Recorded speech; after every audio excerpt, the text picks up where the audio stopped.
another 30 Jobs Later. I'm your host, Corey Rodrigues, and I am here. I'm Orlando Baxter. All right, Orlando's not really here this week. Orlando's out of town. I forget, Orlando was going to... I don't remember if he's going back to Chicago this week or not, but anyways, Orlando's going to be away. So I am sitting here I'm cross-podcasting this week with very special guests, Chase Abel and Randy V. Yes, sir. Okay? So we are here right now. Is Randy Valerio? Valerio. Valerio. It sounds like a fucking Venero disease. V is easier, obviously. Yeah. Valerio. And I'm cross-podcasting with the... I was about to say... Ready, simple. No. I was about to be like, I'm working on it with fucking Matt Brown. That's Matt Brown shit, right? Oh, yeah. I'm sitting here with the Ready, Set, Blow podcast. These are two powerhouse Boston podcasts right now that are blowing up. Ready, Set, Blow is an awesome podcast. My podcast, 30 Jobs Later, as you guys know, we are all sitting here right now, and I came to these guys' place, and I'm excited right now. Well, if you're gonna do an intro, can't we do ours? Of course you can do your intro. So since we're cross podcasting, they're gonna do their intro now. I just wanted to make sure you guys heard and you know where we were at. But that's really, what's going on. And we're sitting right now. Where we at? Beacon Hill. Beacon Hill, chilling right now. And the bird's nest. It's high up. It's a long walk up the stairs, but it's nice. The view is beautiful. Wait to see the roof. All right, I'm gonna talk to you guys about my knee surgery and how I came all the way up to the fucking 18th floor. Right? They text me like, "Come up here. It's a penthouse." I got a fucking knees. I limped up here. Okay, but I made it happen. I made it happen for you guys. Thank you, Corey. And that voice is Corey Rodrigues. Welcome. Corey Rodrigues. To the Ready, Set, Blow podcast with none other than Corey Rodrigues with an S. Thank you. The only black guy I know with a Spanish last name. Yes, I'm not the only one if you got outside of Massachusetts. Well, except for Dominicans, everyone. Yes, okay, that's good. Let me ask you, is it... Randy says Randy is a very smart dude. I'm sorry, Chase. Let me just say this one thing. Randy V, all right, Valerio, is a very smart guy that says a lot of stupid shit. And at some point, he's gonna match up with his smartness, and his comments are gonna all come together. He's gonna be a problem. But right now, since he says a lot of stupid shit, and he's so smart, he's not a threat right now. But he will be a threat one day in the comedy world. I take chances with what I say. I assume that helps in the comedy game, but maybe I'm wrong.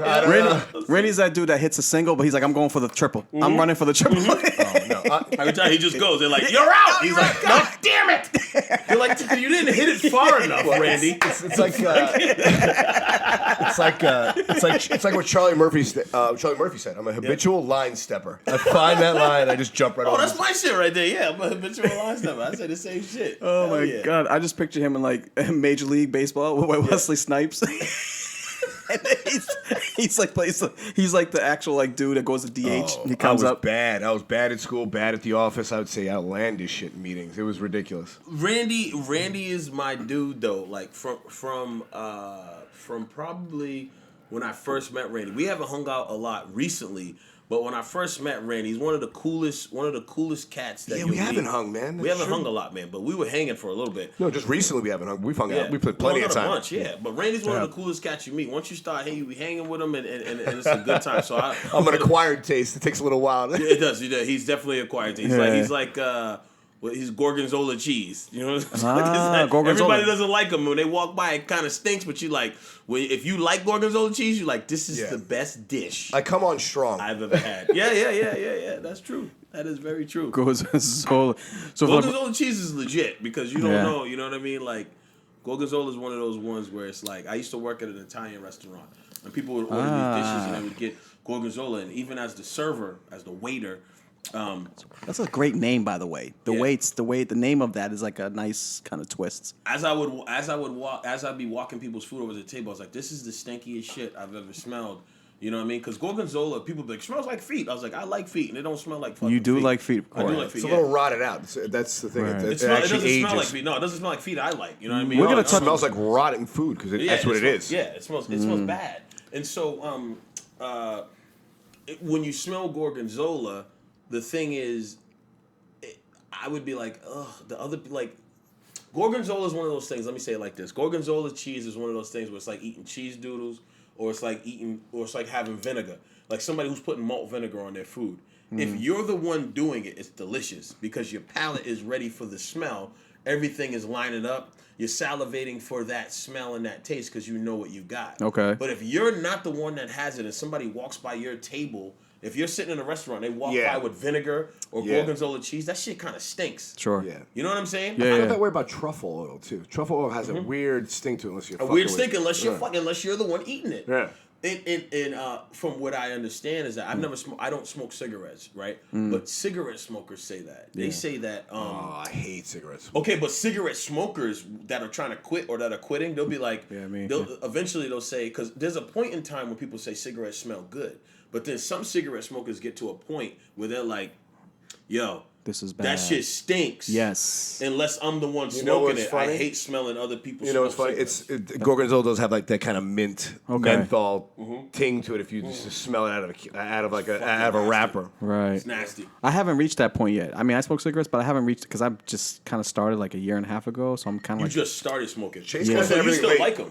yes. So you what I mean by you still like them is you still like the smell of when you smell someone smoking, it doesn't disgust you. It doesn't disgust That's what I'm me. saying. Really? There's a phase that people go through Yeah. where they're like, when they smoke, It did before. it kind of turns them, it gets them going. They're like, yo, I love that fucking smell. The cigarettes, it doesn't bother them at all. They could be in a room with 30 people smoking cigarettes. But I feel like when people get to a point where they don't like it, and they get to a point where they're like, I can't be in this room, it stinks, but I can smoke my own shit. When I drink, I smoke. You know how people I start grew getting up like that. around smokers, and I hate the smell. Like cigarette it. smoke is like one of the most disgusting things to me. But obviously, I'm a cannabis user, and that doesn't bother me. But what I've noticed is that most people will admit that on its own, cannabis smoke smells better than cigarette smoke. I would agree. It's sort of universal, and it doesn't linger as much. I would agree. Yeah. Yeah. Which Because is kind of crazy. it Lingers, but no. you But can't I'll give you that. I'll give you that. but It if- doesn't linger for maybe the extent, but it does.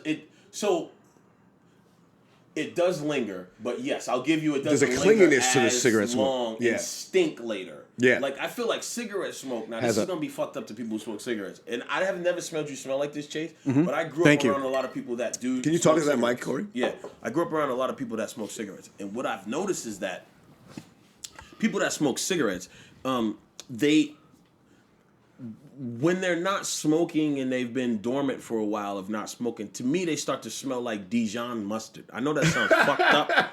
Okay, I'm just saying. In my experience, Dijon mustard, really? Yes, it stinks. It's like a weird. spicy or regular? No, Dijon is this. You don't have to go spicy or regular. Dijon is the thing, or you can go spicy mustard or Dude, regular mustard. it smells like gorgonzola. There's a mint. There's like a. Well, it smells more mustardy than gorgonzola to me. When someone smokes cigarettes and it's dormant in their clothes, they haven't washed their clothes for a little bit, and they're around you. Oh, yeah, and they're just moving around you. They stink. Terrible. But it's not. It's not necessarily that smell of the smoke when it first comes off. It's different. Yeah. It's different. It's like aged It's smoke. the nicotine. It's the nicotine Aged filter. nicotine Yeah. smells like mustard a little bit to me. And maybe nobody else ever thinks that, but to me, I'd be like, ugh, I can smell it. I don't know. I fucking hate cigarettes. I hate it. Yeah. It's so weird. I mean, I'm far be it from me to fucking tell anyone to do with any of their vices. But the one thing I never fucked with was cigarettes. I just Yeah. did not like. Everyone in my family smokes. I just fucking hated it from day one. You know what's funny? I told my sister, I was like, if you're gonna smoke, you might as well get high. What the fuck you do? Like, Yeah. you're gonna damage your lungs for nothing. You might Yeah. Yeah. No, I agree with you. I don't even know why I do. I started like a year and a half ago, and it was like I never smoked. I hated people who smoked. I would never date girls who smoked. Like I was an athlete in college. I was an athlete in high school. Like Chase started everything late. I think I don't know what it is. I think But it's nice, Chase. is it stress? I don't know if it's stress or if it's something. look, I don't no, know. With say you, this. it's the talking to people outside. That's why you started it. And now now you have a physical addiction, but that experience is what got you into it. Yeah, and also I will Because you're a say- talker, I know. I will say this: the oral fixation of smoking a cigarette is enjoyable. It's the same thing when you're outside and you're smoking a blunt, even though you're getting higher.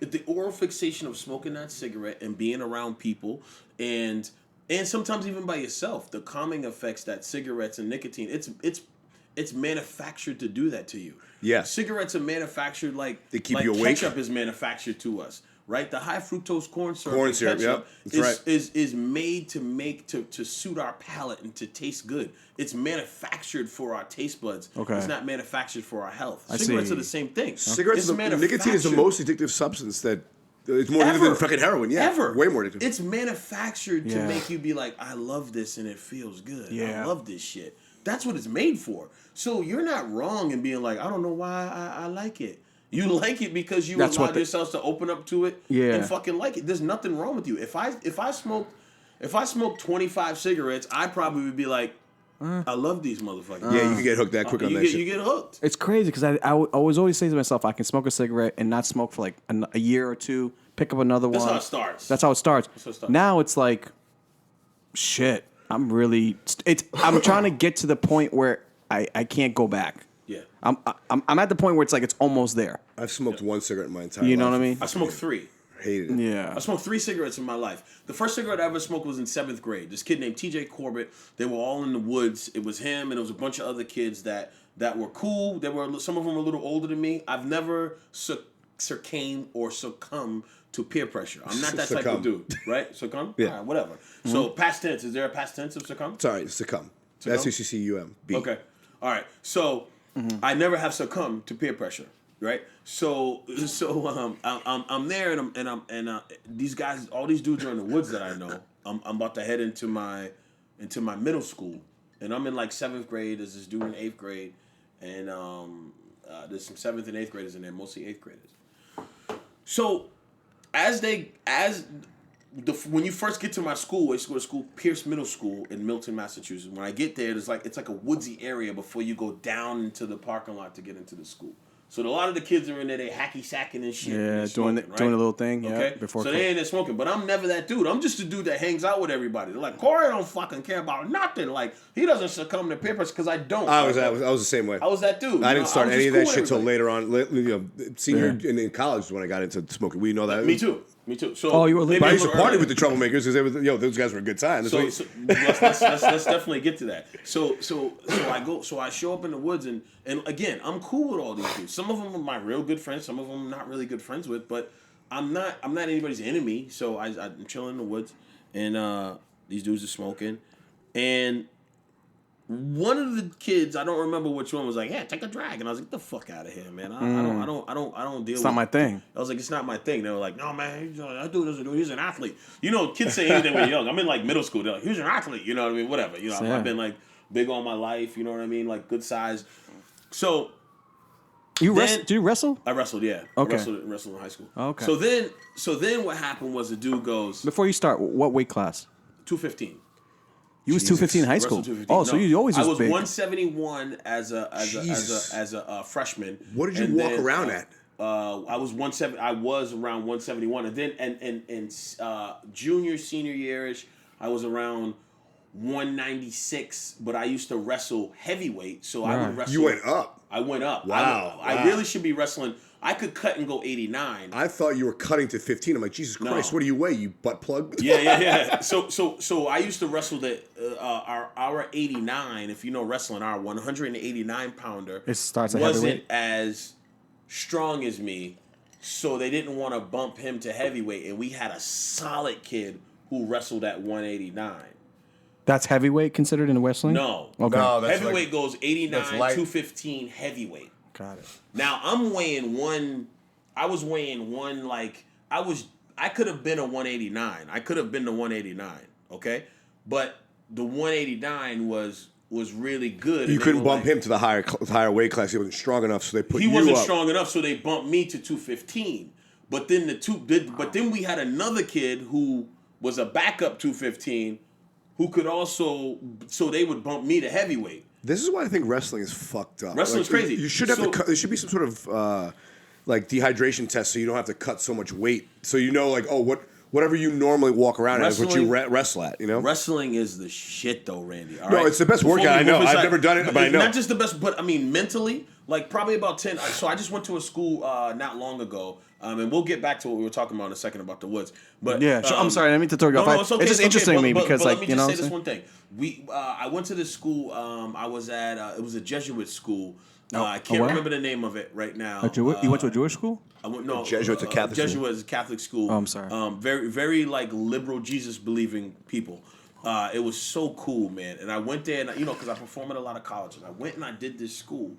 And as I'm there, I find out this is like a heavy wrestling school. These fucking dudes. So now, as I'm talking to them, I used to wrestle. So now I'm speaking their language. I'm like, yo, this is crazy. And I was so excited because I haven't been to a school yet that had so many kids that wrestle on campus, and these fucking dudes are good. Like we all follow each other on Instagram, and I'm watching them. One of them just killed it. He just beat a D1 kid. He beat someone at Iowa, and so I'm looking at all these dudes, and these are all dudes I was fucking with. Like we're talking about wrestling moves when I'm on stage. I did that too, Corey. By the way. Yeah, I didn't know you wrestled too. So I'm talking to all these kids that did all these things. So it was just cool. So we were getting into it, and we're talking about all this stuff. And my point was there was a reason why I was even telling you about that Jesuit school. You went in the woods. No, not about the woods though. We were talking. It was a cut and weight. We were talking about. We were talking about cutting weight. Yeah. So what I was telling them is something that I learned way back when I used to wrestle in high school. Right when I was graduating, there was this article that came out in Forbes magazine, and what the article indicated was that there were so many CEOs that have wrestled that are now CEOs. And these guys, because and wrestling was their common background trait that these guys have, or common interest, or common sport that they all have. There's a handful of them out there that There's have a lot career of them, that have career paths that are associated with them. but they all have wrestled prior too, and that was some fucking cool shit. And I sent a lot of these guys to check that article out because wrestling has it's such a mind focus that you have to do. It's such a mind fuck. Here's the thing, you're on a team, but you're going out. You're legally fighting someone when you're in high school, when you're in college. You're legally learning how to eloquently fight somebody. I mean, it's MMA before MMA was MMA. Is basically what it is. Well, it's MMA. It's the best striking. Well, that's what I'm saying. It's the best preparation for it before there was the UFC. Sneaky striking is what you're doing, and when you really know how to wrestle, you're choking people. Yeah, out. I never fuck with a wrestler. I have a lot of my friends are wrestlers from Brown, and they're great. They're great guys, but I would like to fuck with them because I know if you fuck with someone who knows how to wrestle and you don't, even if they're 50 pounds lighter, they will fold you up like a lawn chair, just like jiu-jitsu. Yeah, they will rock your world. Very true. And I learned how to do so much through that. Like, and you learn how to be. It was my coach used to say. My coach Grace used to always be like, "Oh, you're a giant killer kid," because they would send me out there, and the fear that you would have is that like I never got to wrestle around kids around my age. I would fuck up. I mean, I was very strong. You know what I mean? I'm not whatever, but they were bumping me to heavyweight. You got to understand what I'm saying, bro. Like, I'm 196, okay? So go to CoreyRodrigues.com. You'll see he's building a fire hydrant. But I'm just saying, he's bigger than me, which is ridiculous. At the time, it's got a face. His face is it's football face. At the time, I could even have went 189. So you almost gained 20 pounds. That's crazy. But no, I didn't gain it. They just made me wrestle. As long as you're below the weight, as long as you're below the weight, to tell you, they won't cut you off. If you're below the weight, I could have went in there if I was 140, if I was strong enough to do it. So I'm wrestling guys. So then I started wrestling heavyweights. Wow. So I'm wrestling guys that were. Whatever. So yeah, I would go to 215. So I'm already giving up 16, 17, sometimes 24, 25 pounds. Then I started wrestling heavyweight. So they would bump me to heavyweight. So now I'm wrestling dudes that are, again, I'm 196. I'm wrestling somebody 265. Sure. Right? Yeah. You know how crazy that is? And I got to manhandle this dude and beat him. And I come off the mat and my coach would be like, you're a fucking giant killer. It depends if they're any good. If they're any good, they'd These dudes, these weren't bums. Yeah. These weren't bums. You understand what I'm saying? Yeah, I'm not saying I never faced a No, bum. well, I didn't know any wrestlers wrestlers until I got to college. So all the wrestlers I knew were like fucking the real. To all my wrestlers out there, we call them fish. That's what we call someone who's a bum on the mat. You call them a fish. They flop like a fish. You know what I mean? You just flip their ass over and you pin them. That's interesting. That's wrestling talk. My dad's nickname is Fish. Yeah, I wanted to parallel with that. that. Wrestler. Yeah, but he actually, to be honest with you, he played trumpet in high school. But I don't know. Okay, so he was a really bad wrestler when he played trumpet. He was a distance runner. He played trumpet in high school. when they call you fish, you're a bad wrestler. So, anyways, if you're facing a fish, yeah, it is what it is. No one even respects you after you beat that fucking person. But when you're not facing a fish, when you're facing a heavy hitter, a real dude, you know what I mean? Yeah, my coach The pep talks. I'm just saying. I keep saying this because the pep talks used to be crazy. Because like you're sitting over there and you're like, yo, I know I'm on this team, but yo, I'm about to go out here and have to fucking face some music right now. Well, like you said, the mental toughness that comes along with. I mean, obviously there's a physical aspect to it where the training is the hardest training that I've ever seen. I mean, those guys because boxing is probably is where you take it a step harder because of so much striking that you're doing. But wrestling, but then with wrestling, you have to cut the weight at the end too, which is crazy. Boxing so like, cuts weight. They cut weight, but not like wrestlers. I've never seen. They do. Yeah, they no, I know, but I for whatever reason, I remember the wrestlers at Brown were just like it was but like you didn't have boxers at Brown throwing up in fucking pails in their room like animals. But boxers do the same thing when they're cutting weight.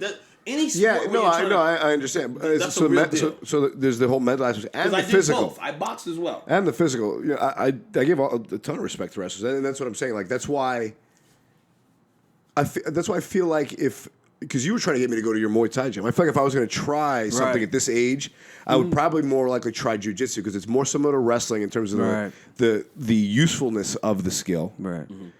And then you're also not getting punched in the head, which is brain damage. You know what I'm saying? So. Yeah. You actually, jiu-jitsu would actually be great for you. And they actually have jiu-jitsu too at my school. Oh, they do? They do have jiu-jitsu. I think it would be good for Randy because Randy, he's with his hands. Strong, whatever. Yeah, he's like, I think jiu-jitsu would be great. But I have no actual athletic skill. I think it's more, I don't think it's more sad, but you learn. Yeah, no, it's like anything with hand-eye coordination, I can't fuck with. Really? Oh, okay. Well, I mean, I can, but I'm just not great. I'm just not good. But I'm strong as shit. So yeah, you should try it. I think you should try it. Give it a try. Yeah. Jiu-jitsu, I think, would be great for you. Well, Randy, you have to end up slamming people. You know what I mean? To try to end it. You hope you hit the head on the curb or something if you get into a jam or a situation. Well, no, my buddy who's a wrestler who wrestled 113 or some shit. Yeah. He was like, jeez, what is he, a girl? No, he was just fucking 113. I know some beast 5'5" and ripped, shredded. I know a beast 103. Oh, dude, he was like a 103. I will fuck up a 103. No, you won't. He would have. There's a lot of MMA women that you wouldn't fuck up. Let me tell both y'all something. So that guy was like a spider monkey. Will armbar the shit out of you. I will fucking do a tornado kick in her face. This guy was like this kid was like a spider monkey. I swear to God, this kid was like a spider monkey. He was 113 pounds and he was athletic as shit. He was hands and feet everywhere. It was crazy. So he fucked my shit up. He ain't fucking me up. But what he told me is he's like, yeah, I better get you first because if you get one hand on me, it's over. So you'd have to shoot my legs. Technique. I mean, that's all. No, but that's what I enjoyed about it because he shot me and I was like, oh shit, I couldn't even overpower you because when he says he shot him, he means he took a shot on him. He either did a double leg or a single leg, and he went for his legs and he took him down that way. Double leg, just swept his forehead to the ground. Yeah. Let me ask you a question, Corey. Yeah. Since you were talking about wrestling and stuff like that, and you were a wrestler, right? And I'm gonna fast forward to just gonna be leaning towards a comedy. How much competing and being an athlete in high school, and I don't know if you did it in college as well. How much did that helped you in comedy? Do you think, or does it help you at all? Of being an athlete and knowing how to compete with people, knowing pressure. How does that equate to anything with comedy to you? Subconsciously, maybe it does. Consciously, not that I know of, only because there's different levels of pressure that you would have based on physicality and based on mentality. You know what I mean? So if my mentals are one thing, my physicality is a whole nother thing. So I don't know. Did it help? I don't think it hurt. I see. Did it prepare me for this? I don't know. I can't necessarily say that. I think it did for me. Yeah, that was for me. I'm just asking. And I'm only saying subconsciously. Maybe it did. Yeah. Maybe I wouldn't be as able to face the music as I am to go do it because let me just backtrack and say this one thing. Yeah.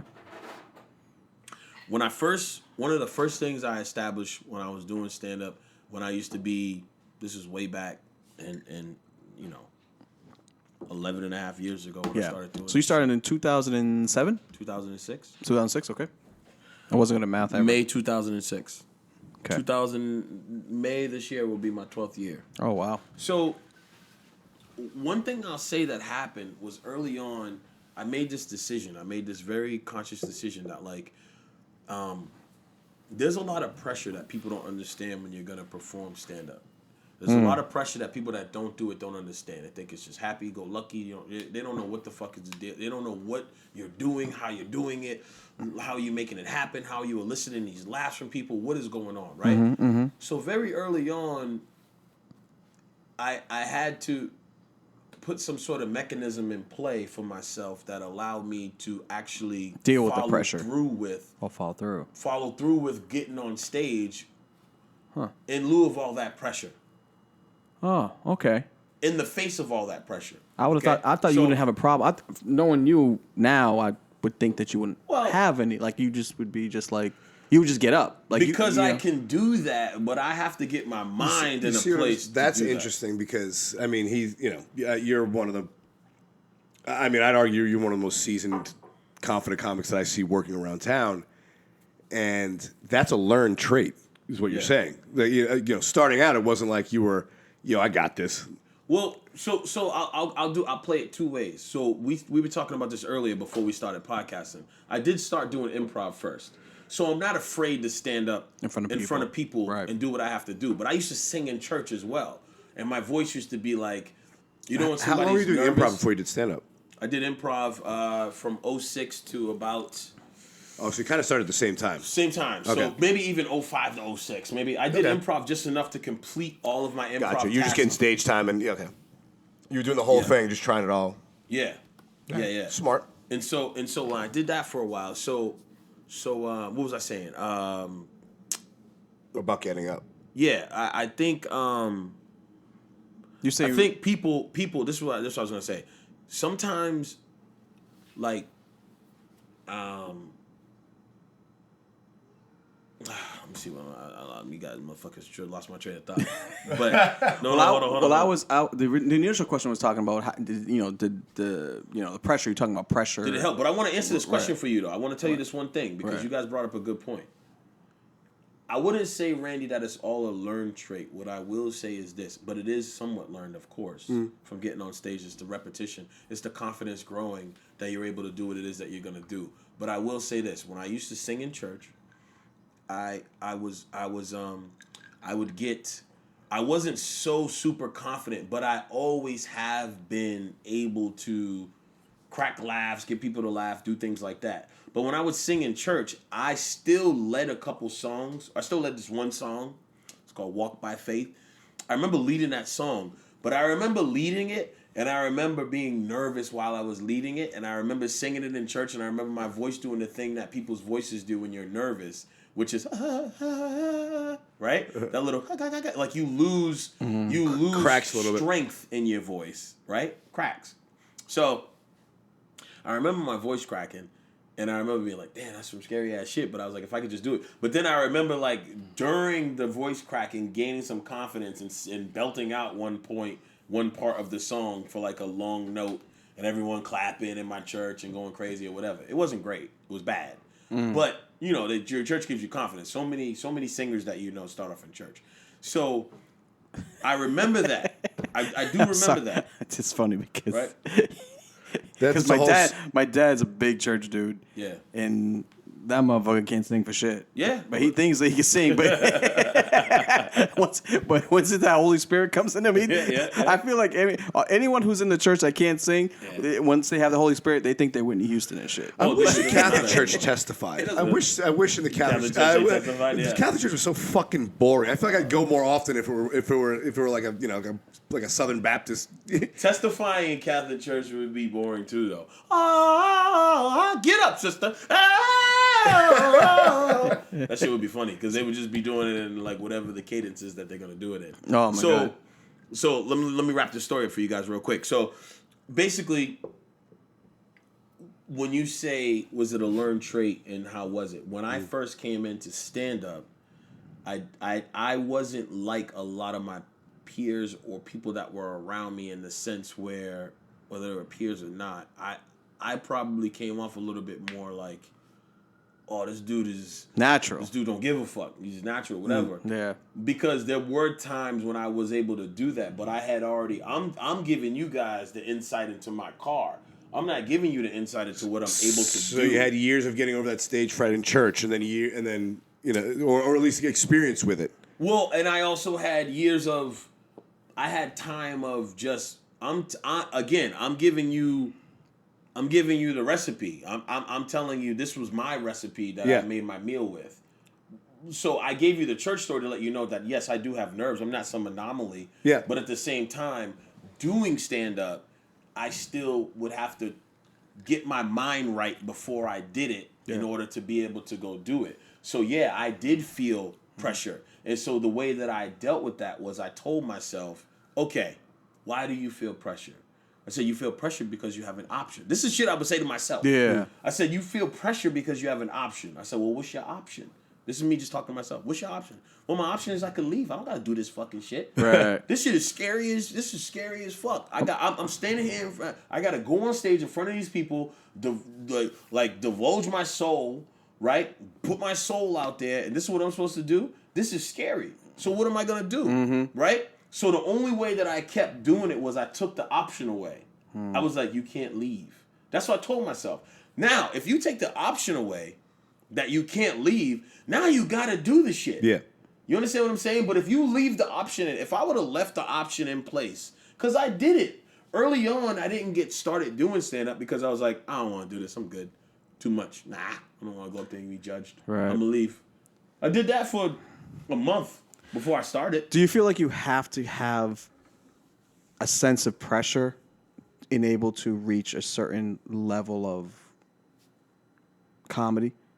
Meaning, let me rephrase that question. I feel like there's some people that they don't feel pressure. Like they can just they in the moment they can just perform and take themselves out. Like they don't feel it. You know, there's some people that can handle like they just don't have pressure. They don't feel it. They just go out and they do it, and that's it. I guess my question is, do you feel like you have to like kind of like always every single show you kind of have to feel a certain level of, I don't want to say anxiety, but a certain level of like angst to in order to overcome that say, you know? I don't understand how when some people say that, because I get what you're saying. You know what I'm saying? Which is a great. I'm not really great with phrasing question. words, but Randy can probably like say better. I know, translator. I know exactly what you're saying. Right. What you're saying is that if you listen to a lot of podcasts or you listen to some comedians speak or performers speak, they'll be like, "Did you get nervous?" And they'll be like, well, I always get nervous, and you need to be nervous. If you're not nervous, you don't respect the game. You need those nerves to get up there and actually perform to the best of your ability. Like, I don't necessarily buy into that, but at the same time, I don't know if subconsciously it's there, because 99% of the time, I'd say 90% of the time, I feel some level of pressure. Yeah, it's just that I'm cool with it. I feel like there's a fine line between anticipation and anxiety, and that's the difference. I feel like you always feel one or the other. At least I do before I go on stage. Either I anticipate it, like, all right, like, you know, I'm ready to go, and you know, like I'm in a good mindset. Let me go now. Or if that moment passes, I'll have like some anxiety. It's like, oh shit, like, you know, wrap it up to so and so host, so I can, you know, like you know, whatever it is, like you get in that mindset to go on. Mm-hmm. And sometimes if you're unprepared, obviously you'll be a little more anxious. And if you're prepared and ready to go, and the host is taking a little bit too long, then you have a little bit of anticipation.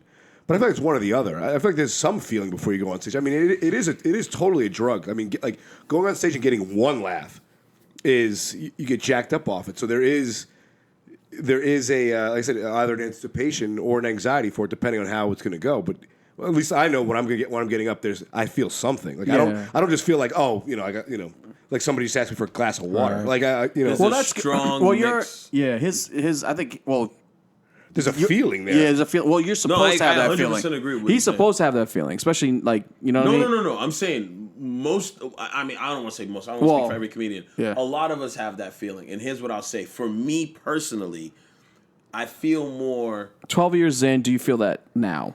I feel more anxiety when someone is. I feel anxious when someone is doing. Poorly in front of you? Not doing well because I want to go.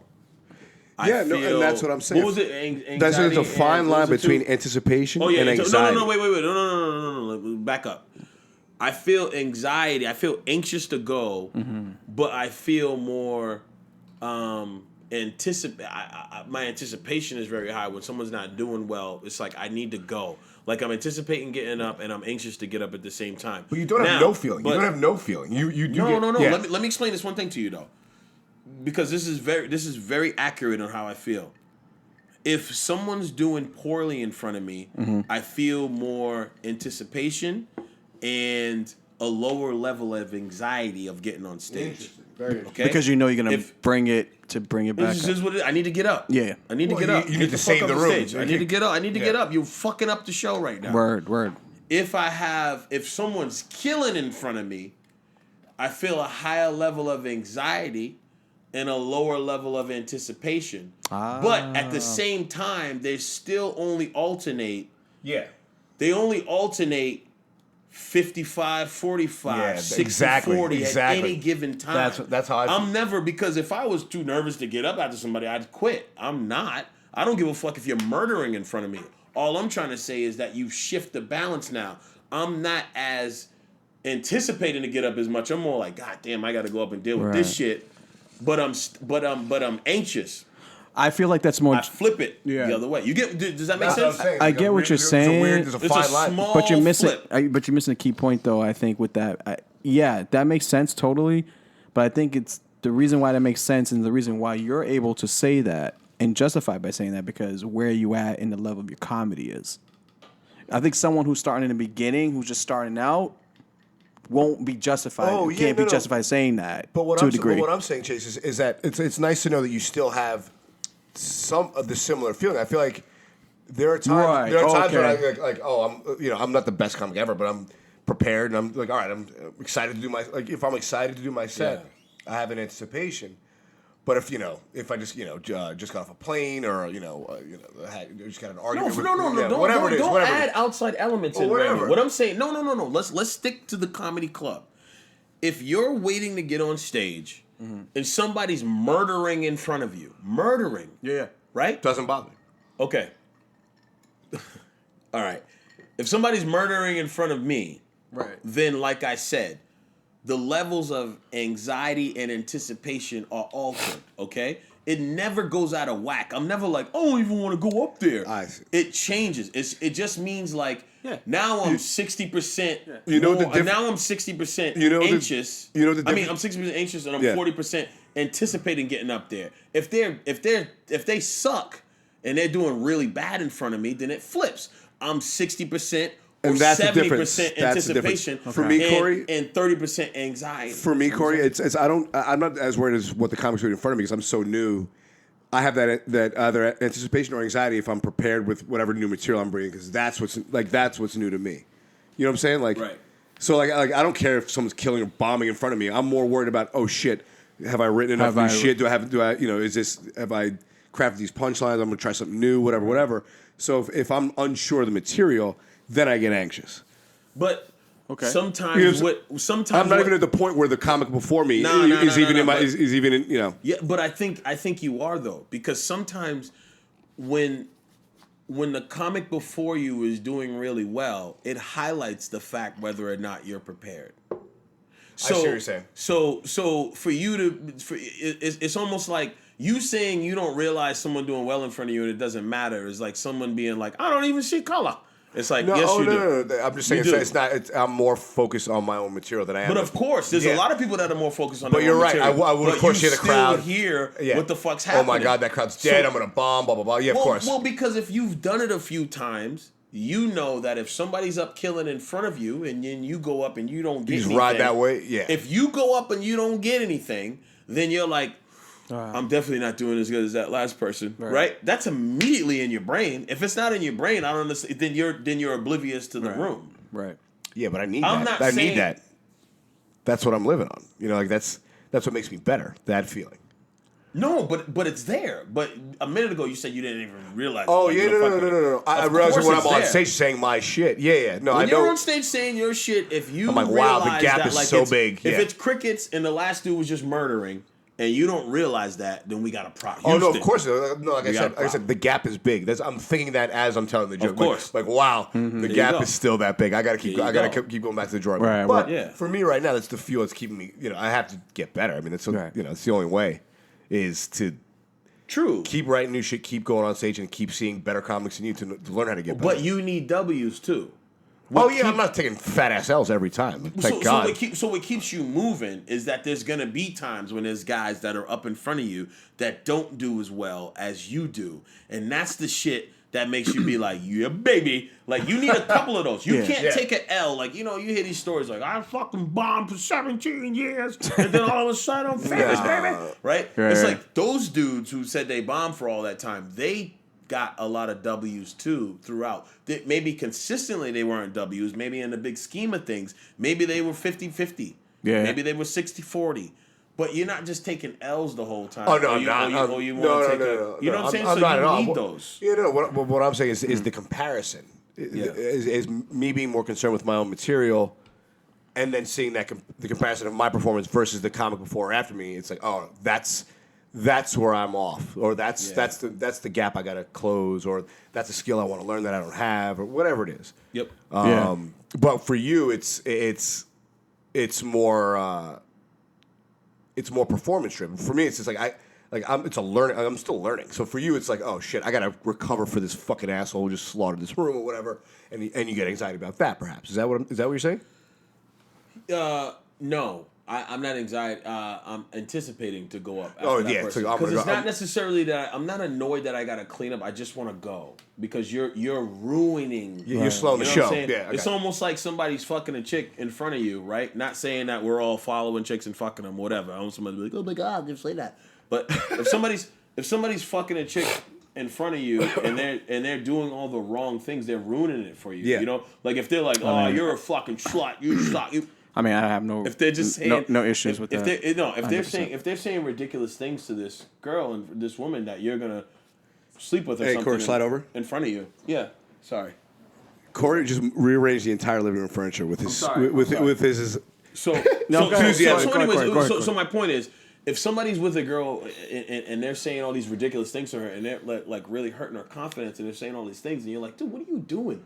Why are you fucking it up for everybody else? You know what I'm saying? It's almost like if you're at your job. If you're at your job and somebody's in the meeting and they start shitting on the boss and they're telling them that they're not a good person, and you're like, hey, chill, this is a good person. But that's exactly. This is a good person. Like if the crowd is good and somebody's fucking them up, then you feel like, hey, can you stop?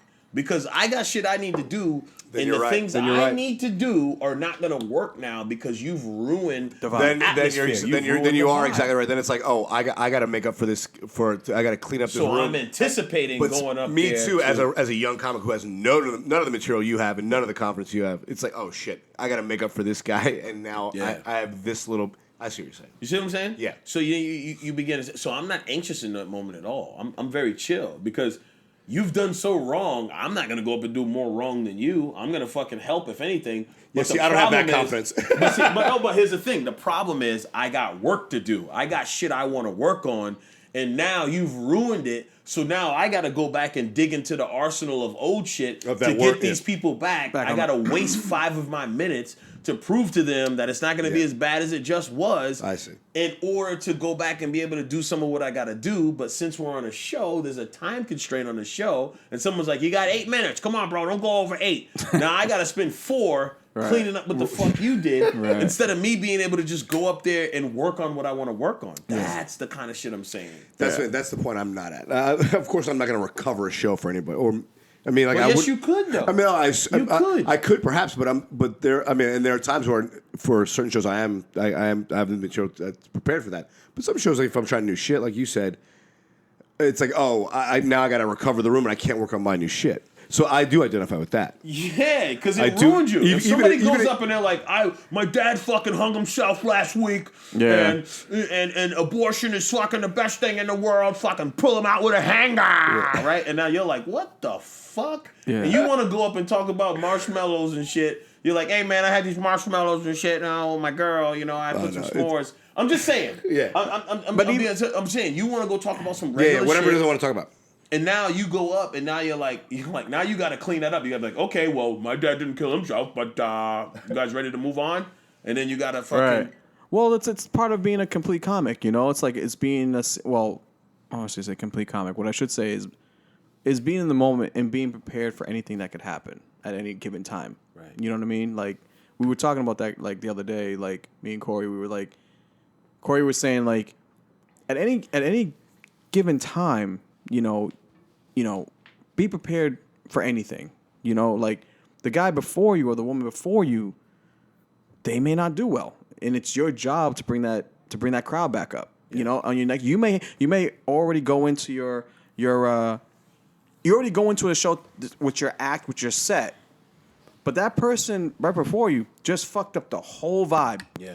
Now you have to rearrange your whole membrane to say, oh, I can't do the stuff I initially was gonna do.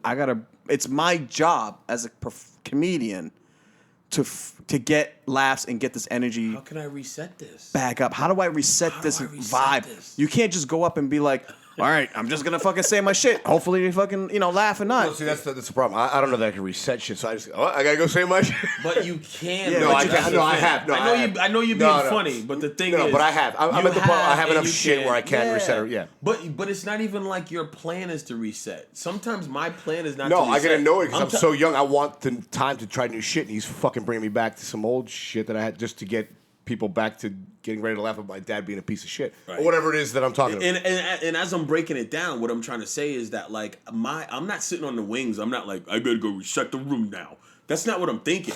I'm just thinking like I got work to do. Yeah. You understand what I'm saying? I'm getting a little bit more in depth with you guys as we talk about it, but I'm never sitting on the wings like, oh, I gotta reset the room now because this got fucked I used to up. go in the back. It's just buzzing in the back. Yeah, I gotta take care but of I just know like, okay, this is gonna be more work than normal. Than initially what I thought. Right. And normally, and here's another thing. Here's something that's fucking funny. Well, you always go into it thinking it's going to be work, but I guess what you're saying is the level of work. the level of work that you're. That's going one of the into. dope things about this. It really is different every time. Yeah. And you're only as good as the last shit you said. I mean, like that's the craziest. It's the shit raw. about stand-up. It's the raw shit. It's crazy. Like The craziest shit about stand up is no matter how much you've been killing, it doesn't matter because people are like, "What can you do for me now?" They're like, "Yo, you used to be good. Yeah. This motherfucker sucks now." Yeah. Like that's the you got to be the hottest sex in the first night every night. I mean, like basically, dude, rock stars get to play their hits. No one wants to hear a comedian's old fucking joke. Well, there are people who do.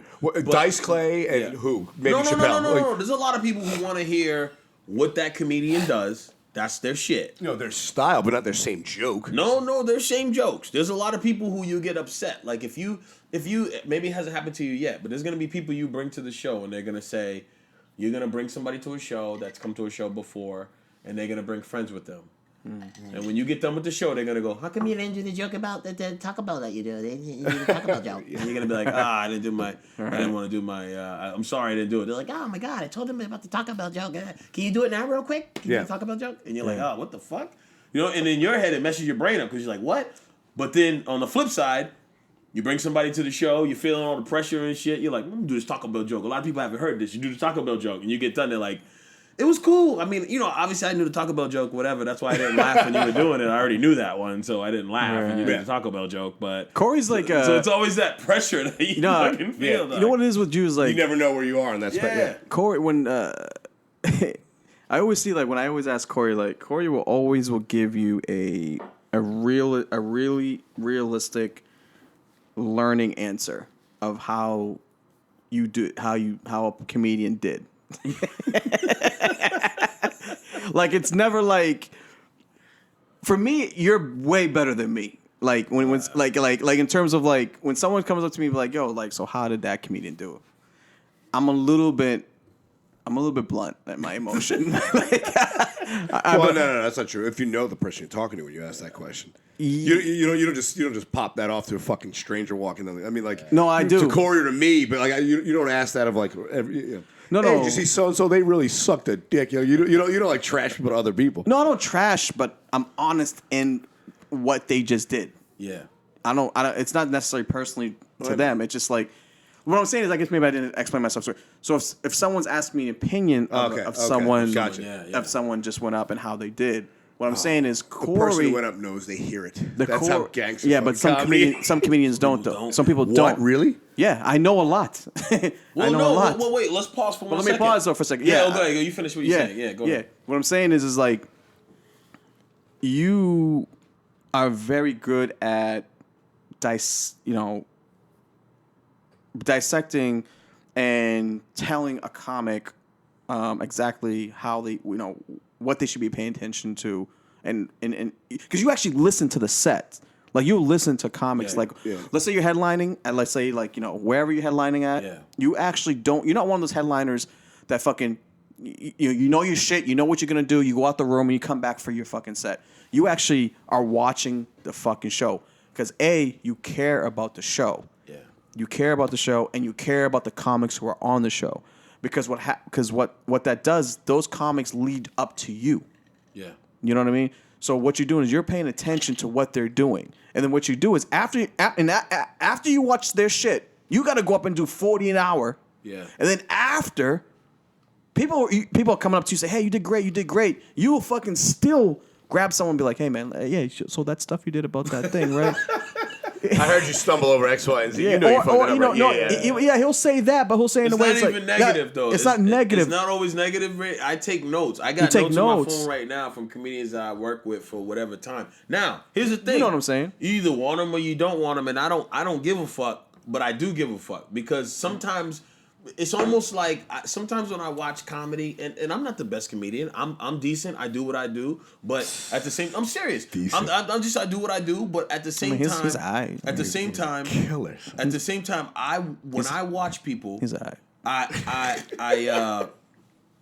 When I watch people, I want to give them feedback, and I wanna. It's not that I want to help them, but I want to give them feedback if it is helpful to them. Well, you're if they don't comedy. But let me finish this. Let me finish this. I think what you want to do is you want them to actually start paying.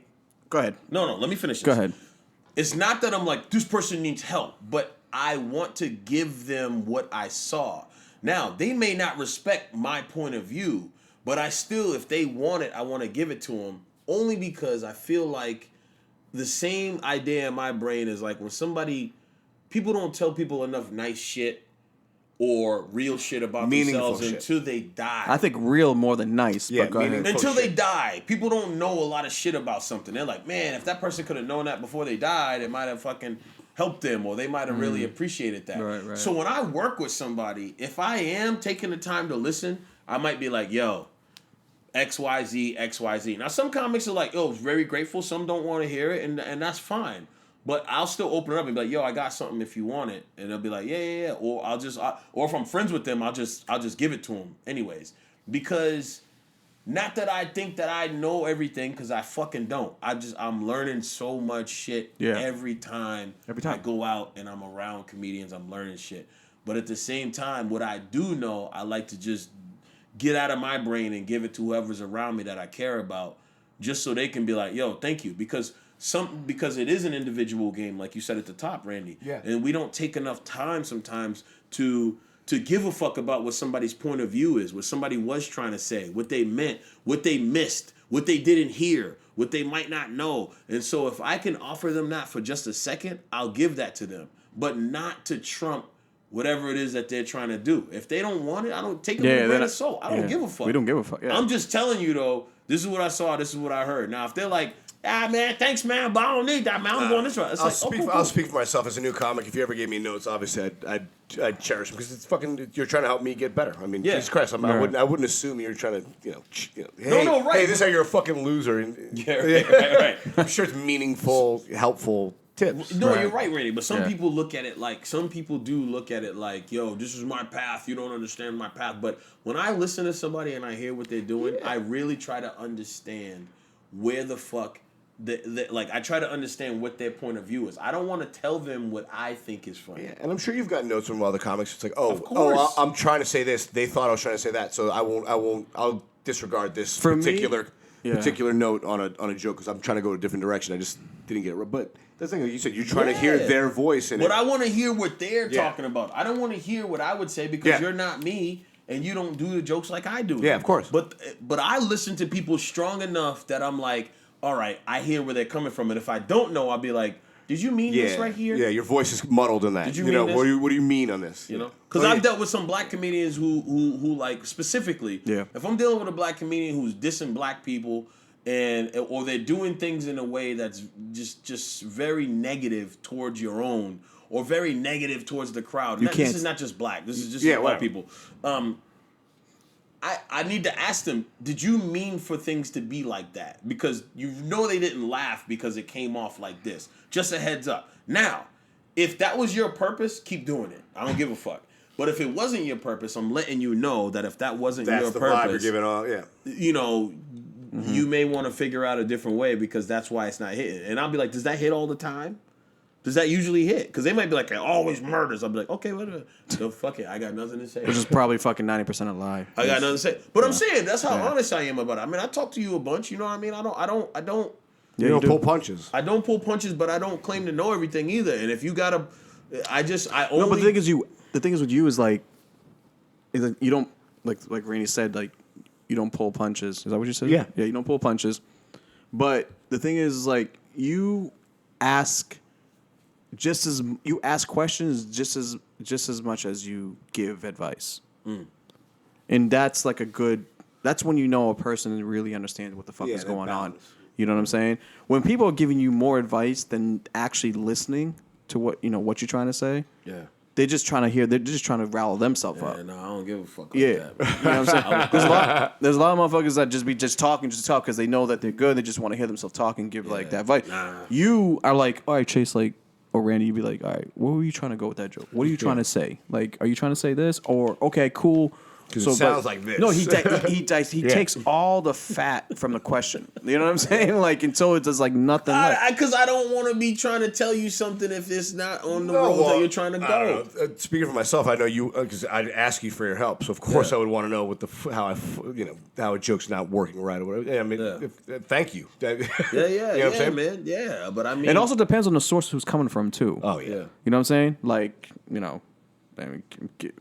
I'll take any advice from anyone. Yeah. Respectful advice. You know what I'm saying? But I mean, you got also Some has more value than some others. of it has a little bit more value than others, and it, so it's like, all right, cool. Sometimes the crowd, quiet is kept. The crowd sometimes, who so clearly not a comedian, you take things with a grain of salt. Sometimes it's the crowd they're the best judge. Sometimes it's people in the crowd.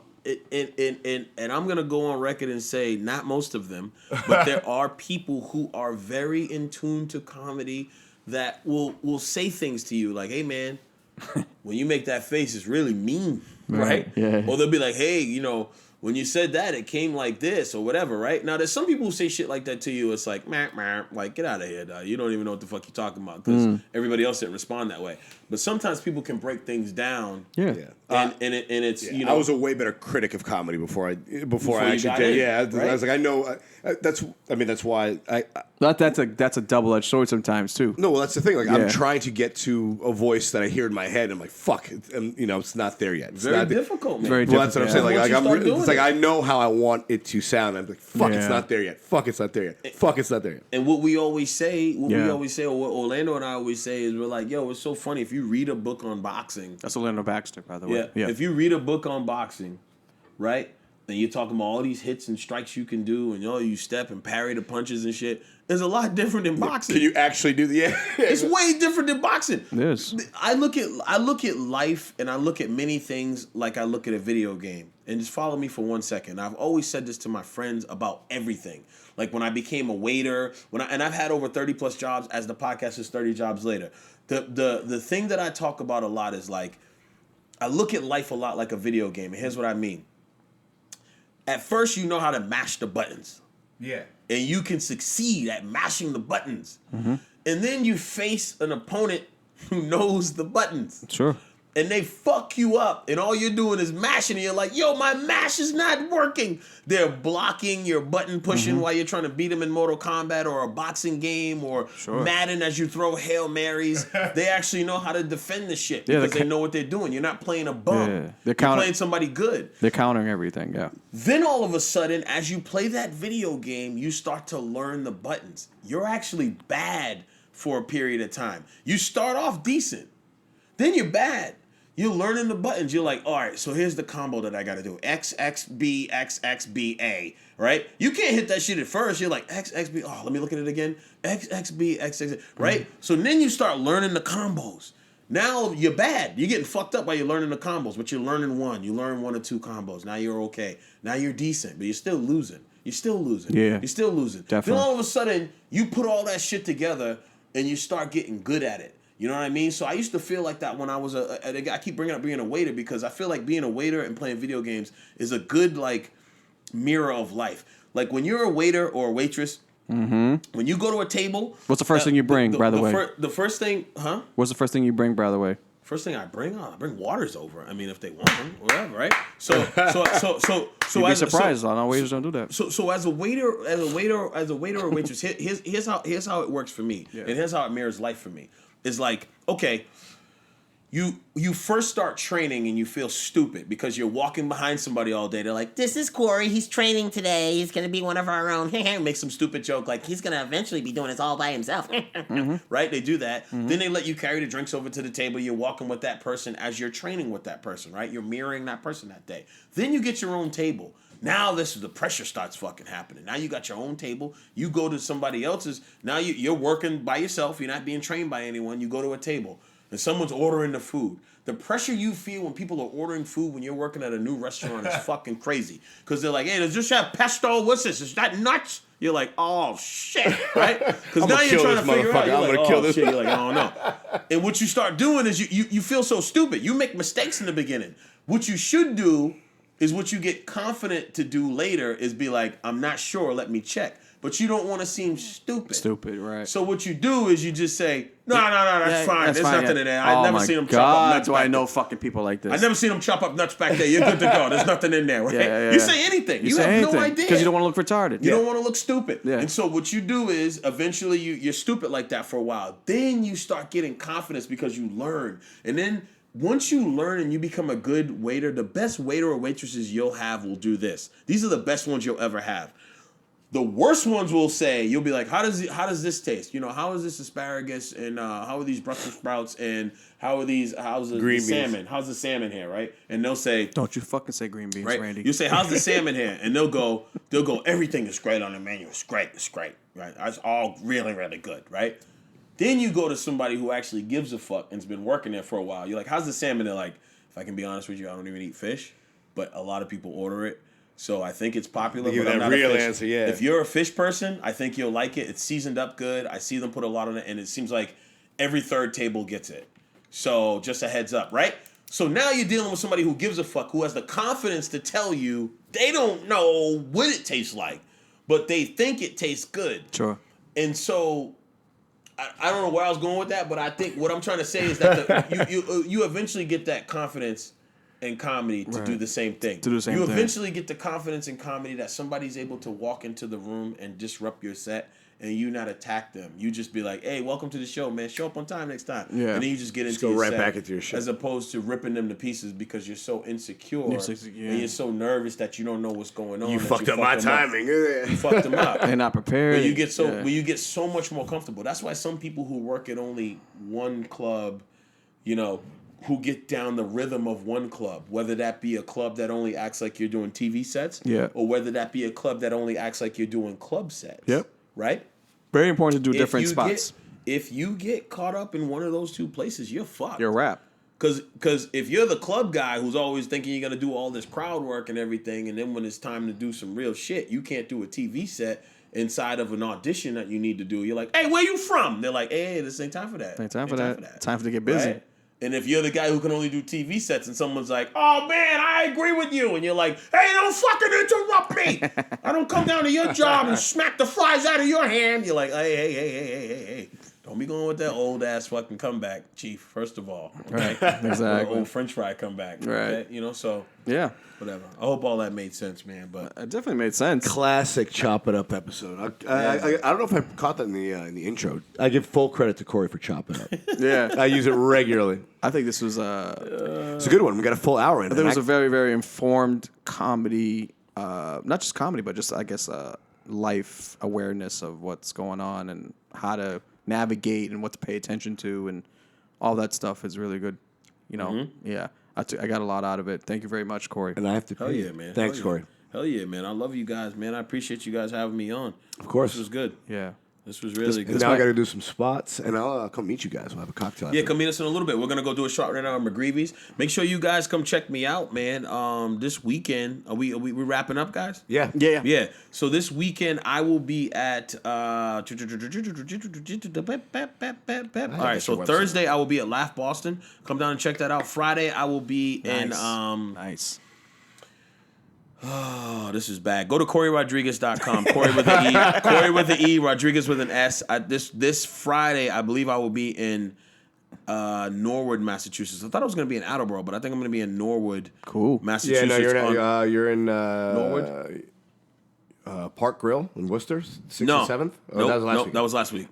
This weekend's Attleboro. So Friday night, I'll be in Attleboro, Massachusetts. Make sure you got. Yes, you will. Norwood. Friday you'll be in Attleboro. Oh, Attleboro. And then Saturday you'll be at Nick's Comedy Stop. Yeah. So Friday I'll be in Attleboro, Massachusetts. One of these nights I'm going to be in Natick, though. Yeah, but we're just okay. No. I think Friday got changed. I think I'm going to be in Natick at the Elks Well, then your Lodge. website's fucked up. Yeah, I think they changed that. So I think I'll be at the Elks Lodge in Natick. In Natick, Massachusetts on Friday night, April 13th. I'll be in Natick, Massachusetts. Make sure you guys come check out that show. And Saturday night I will be in. I'll be at Nick's Comedy Stop, downtown Boston. You guys come check that out. Make sure you continue to subscribe, like the podcast. I appreciate you guys. Corey with the E, Rodriguez with an S. Go find check all the him in social Orlando media. out. They have a great podcast, 30 Jobs Later. It's fantastic. And obviously, Corey's a fucking killer. If he's near your town, you should go find him. Oh, yeah. Where you at, Randy? I'll actually be in Providence on Sunday and Wednesday at the Comedy Connection. Sunday night at 8, and then Wednesday night, the 18th at 8. So the 15th of April, Sunday night at 8, and then Wednesday night at 8 at the Comedy Connection in Rhode Island. There you go. You guys you can check me out this week. Thursday, I'll be at Tamboo, Brockton, Mass, South Shore. People come out, 8 o'clock p.m. Tickets are $10. Come out, have a good time. Friday night this weekend, I will be at Nick's Comedy Stop Friday and Saturday night. Oh, shit. These two will both be there. It's going to be fucking mayhem. It's going to be good. Yeah, we rolling my man Corey Rodrigues headlining Saturday night. We built this city. 2 tree stumps. Thanks so much for doing this, man. We're going to rock that shit All right, out. thank you, man. brother. Appreciate you guys. All right, guys. Both we you guys love got shows. Dirty Jack later. Peace. We out. All right, peace.